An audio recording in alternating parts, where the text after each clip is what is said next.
अगर आपका मन आपकी बात मानता, क्या आप चिंता पैदा करते? बस ये सरल साधना कीजिए आप सभी। अगर आप कोई दूसरा योग नहीं कर सकते तो आप इतना तो कर ही सकते हैं, है ना? आप देखेंगे कि आपकी आधी चिंता शांत होनी शुरू हो जाएगी, क्योंकि वास्तव में संघर्ष इस बात का है कि आपके भीतर दो आयाम हैं। अगर आपका मन आपकी बात मानता, क्या आप चिंता पैदा करते? नहीं। इसलिए जवाबों के लिए कहीं और मत देखिए, कहीं भी दूसरी जगह। बात बस इतनी सी है कि आपका अपना शरीर और मानसिक ढांचा आपकी बात नहीं मान रहे। तो आपने बहुत सी बातें कही, मैंने कोशिश की, और ये पूरी कैलिफोर्निया में जो बड़े बड़े शब्द घूम रहे हैं, खासतौर पर उसे सरेंडर करने के बारे में, इसे जाने देने के बारे में, ऐसी किसी चीज ने एक भी व्यक्ति के लिए काम नहीं किया है कभी भी। क्या इसने किया है? मैं आपसे पूछता हूं। आपको चिंता है, उसे जाने देने की कोशिश कीजिए। क्या ये चली जाती है? यहां तक कि फ्लू भी, कमबख्त फ्लू तक नहीं जाता है। हाँ या ना? साधारण सी सर्दी भी नहीं जाती, आप कहते हैं जाओ, क्या ये चली जाती है?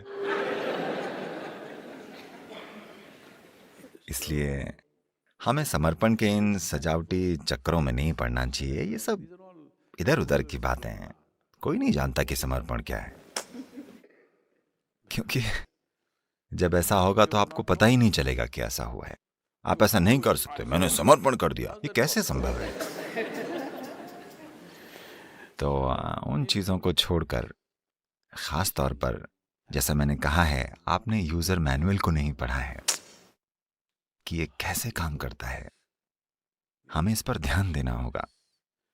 ये सिस्टम इस तरह से बना है कि अगर आप अपना हाथ ऐसे रखें तो ये एक तरीके से काम करेगा, अगर आप ऐसे करें तो ये दूसरी तरीके से काम करेगा। ये एक अद्भुत प्रक्रिया है। अगर ये कोई सरल चीज होती तो हम इसे छेनी हथौड़ी से कूट पीट कर सही आकार में ले आते, ठीक है? ये बहुत ज्यादा परिष्कृत है। ये मशीन असाधारण रूप से जटिल है। ये जिस चीज के लिए बनी है उसे उस तरह इस्तेमाल करने के लिए व्यक्ति को एक निश्चित तरह का ध्यान देने की जरूरत है, वरना ये खुद को अस्त व्यस्त कर लेगी। अब कई कारक हो सकते हैं, जेनेटिक कारक हो सकते हैं, सामाजिक कारक हो सकते हैं, कुछ पालन पोषण के मुद्दे हो सकते हैं, तमाम तरह की चीजें हैं। पर अपनी समस्याओं के लिए इनमें से किसी भी चीज को कारण मत ठहराइए।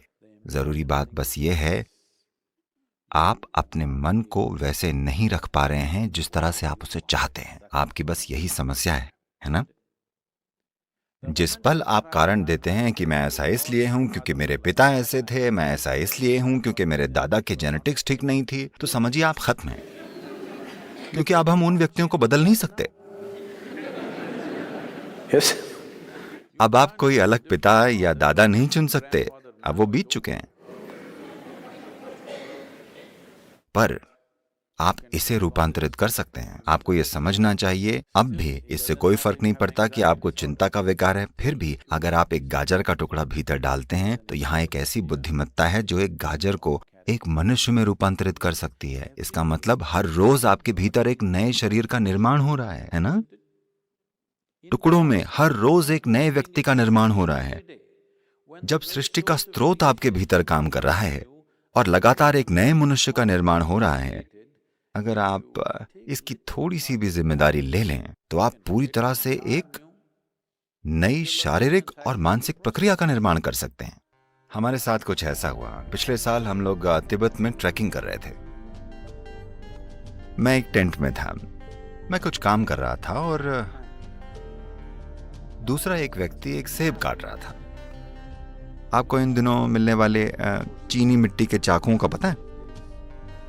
तो पास में दूसरी महिला उस व्यक्ति से कहती है, ये बहुत तेज चाकू है, ध्यान रखना। ये मुझे थोड़ा परेशान करता है। मैं ऐसे देखता हूं क्योंकि ये एक बड़ा आदमी है। अगर वो कोई बच्चा होता तो अलग बात थी, तब हमें देखना होता कि वो चाकू कैसे इस्तेमाल कर रहा है। वो एक पूरा बड़ा आदमी है और चाकू को तेज धार ही होना चाहिए।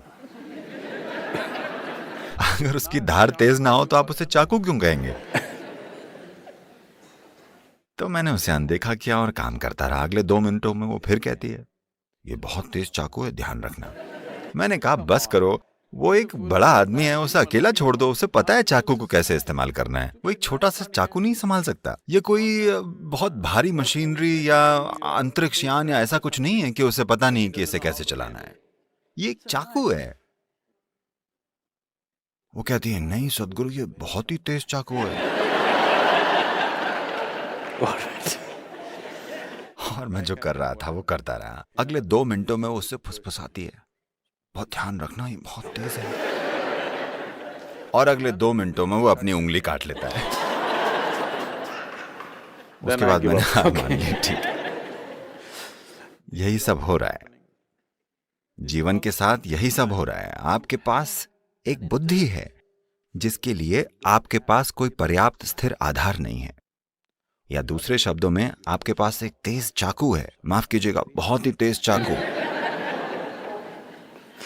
A very sharp knife in your hand, but your hand is not steady. आपके हाथ में एक बहुत ही तेज चाकू है, पर आपका हाथ स्थिर नहीं है।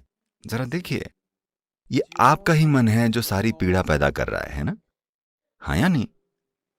तो आपके पास है बहुत तेज चाकू है, ये जितना धारदार होगा उतना ही आप खुद को काट लेंगे। तो हमें चाकू को कुंद नहीं करना है, हमारे पास बस एक स्थिर हाथ होना चाहिए, है ना? इसके बारे में कुछ नहीं किया गया है। लोग इन तमाम शांतिकर दवाओं और बकवास के साथ जो आप लेते हैं, उससे चाकू को कुंद करने की कोशिश कर रहे हैं।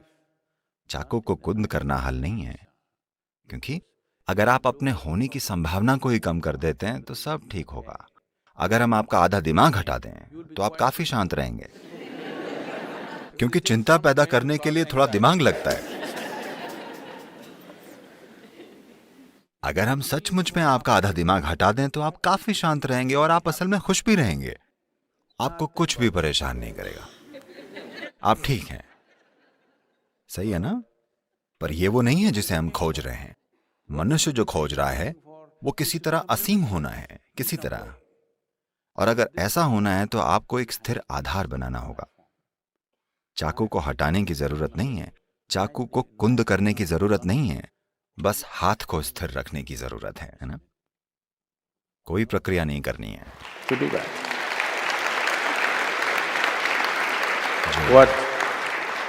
इनर इंजीनियरिंग का, योग का बस यही अर्थ है। जब मैं योग कहता हूं, कैलिफोर्निया में रहने की वजह से उन सभी असंभव मुद्राओं की कल्पना मत कीजिए। योग का अर्थ मुद्राएं नहीं है, योग का अर्थ है मिलन। ठीक है? योग का शाब्दिक अर्थ है मिलन। यह मिलन का पहला रूप है। आपका दायां और बायां, इसे योग में पिंगला और ईड़ा कहा जाता है। यह आपके भीतर पौरुष और स्त्रैण है। इन्हें बस एक साथ कर दें। आप बस ये सरल साधना कीजिए। अगर आप दूसरा कोई योग नहीं कर सकते तो इतना तो कर ही सकते हैं ना? आप ऐसा कीजिए जो आपके जीवन से संबंधित हो। ये चढ़ता हुआ सूरज हो सकता है। सूरज ऊपर आ रहा है। सूरज के ऊपर आए बिना इस ग्रह पर आपका अस्तित्व ही नहीं होता है ना? आपके भीतर जीवन की गर्माहट सिर्फ इसलिए है क्योंकि सूरज ऊपर आता है। पेड़ का ऑक्सीजन छोड़ना और उसके लिए आप कार्बन डाइऑक्साइड छोड़ते हैं और ये अदला बदली हो रही है। इसके बिना आप जीवित नहीं होते हैं ना? इसकी ओर कुछ इस तरह से देखिए, जो भोजन आप खाते हैं, सूरज, जिस धरती पर आप चलते हैं, जिस हवा में सांस लेते हैं, जो पानी पीते हैं, जो लोग आपके आसपास रहते हैं, इनमें से कुछ भी चुन लीजिए।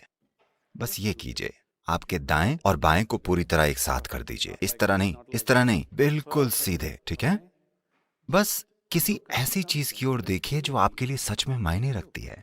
शायद सूरज, शायद आकाश, शायद बादल, शायद एक पेड़ या कोई व्यक्ति, शायद एक बच्चा, एक जानवर, कोई मायने नहीं रखता कि क्या। बस उसकी ओर देखिए। लगातार 10-12 मिनटों तक दोनों हाथों को जोड़े रखिए। आप देखेंगे कि आपकी आधी चिंता शांत होनी शुरू हो जाएगी।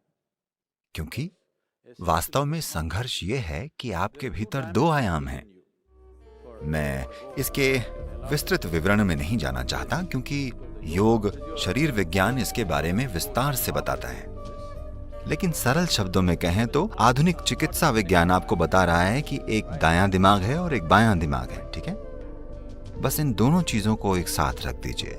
ऐसे किसी भी चीज की ओर परम प्रेम और प्रशंसा से देखिए जो आपके लिए मायने रखती है। वो आपकी पत्नी हो सकती है, आपके पति हो सकते हैं, आपकी संतान हो सकती है, एक पेड़, एक कुत्ता, आकाश, सूरज, चांद, इनमें से हर चीज आपके जीवन के लिए जरूरी है। क्या ऐसा नहीं?